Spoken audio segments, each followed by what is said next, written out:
Praise the lord.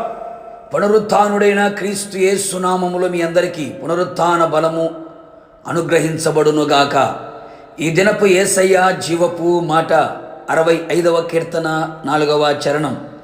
నీ మందిరములోని మేలు చేత మేము తృప్తి పొందెదము. జీవము గల దేవుని మందిరమును అమితముగా ప్రేమించి ఆయన మందిర ఆవరణములో ఒక్క దినము గడుపుట 1000 దినముల కంటే శ్రేష్టమని గ్రహించి దేవుని మందిర ద్వారము యొద్ద నునుట ఇష్టముగా భావించి ఆయన మందిరంలో నాటబడిన వారలారా, మనము నిత్యము ఆరాధిస్తున్న యేసయ్య మనకు మేలు చేయువాడై ఉన్నాడు. అవును ప్రియులారా, రెండింతలుగా అధికముగా సిద్ధపరిచి దాచి ఉంచిన మేలుతో తృప్తిపరిచే దేవుడై ఉన్నాడు. మేలులన్నీ సమకూడి జరుగునట్లుగా సర్వ విషయములలో సమృద్ధి అయిన మేలు చేసే దేవుడై ఉన్నాడు.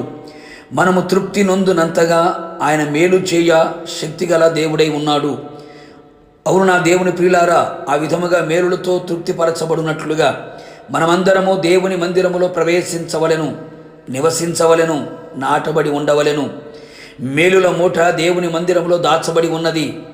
దేవుని మందిరము మేలుల గని వాగ్దానములకు నిలయమై ఉన్నదని గ్రహించెదము. అనేక మంది క్రైస్తవులు దేవుని మందిరం ఎడల నిర్లక్ష్య వైఖరిని ప్రదర్శిస్తూ ఉన్నారు. దేవుని మందిరమును విడిచిన వారై దూరమైపోవచ్చున్నారు. తమ స్వకీయ సుఖభోగముల నిమిత్తమై మందిరమును విడిచి లోకముతో కలిసి సాతాను చేతిలో నిలిచిపోవచ్చున్నారు. చాలా బాధకరము. ఎన్నెన్నో మేలులకు నిలయమైన దేవుని మందిరమును విడిచి నీవు ఏమీ సాధించలేవు, సాధించాను అని అనుకొనినా అది నీ భ్రమయే అనే సంగతి గుర్తించు. ఎంతో గొప్ప రాజులు, అధికారులు, ఉన్నతమైన అనుభవం కలిగిన వారు దేవుని మందిరమును కోరుకొనిది. చిరకాలము దేవుని మందిరంలో నివసించాలని ఆశించిరి, ధ్యానించాలని ఆరాటపడిరి. ఆయన బలబల ప్రభావములను చూచుటకు మందిరములో కనిపెట్టిది. నా దేవుని మనస్సు, సమాధానం, దృష్టి నిలిచి ఉన్న దేవుని మందిరములోనికి నీవు వచ్చి మందిరమును ప్రేమించి పరిశుద్ధముగా ఆచరించగలిగితే నిశ్చయముగా నీ పాప క్షమాపణ కలిగి నీ శిక్ష కొట్టివేయబడును. అపవాది కార్యములన్నీ నీలో నుండి తొలగిపోవును. నీ ప్రార్థన ఆలకించబడి శత్రువుల మీద అఖండమైన జయమును పొందుకొనదవు. నీ కన్యలకు ముగింపు కలిగి నీ అంగలార్పు నాట్యముగా మార్చబడును. ఒంటరినై తోడు లేక ఒంటిగా ఉన్న పిచ్చుకవలే ఇంటి మీద నిలిచి ఉండి ఆదరణ లేక ఉన్న పరిస్థితుల్లో గొప్ప ఆదరణ, ధైర్యము, ఓదార్పు, వాగ్దానములు అనుగ్రహించబడును. నడవలసిన మార్గమును, త్రోవను చూపించును, పరమునకు చేర్చును.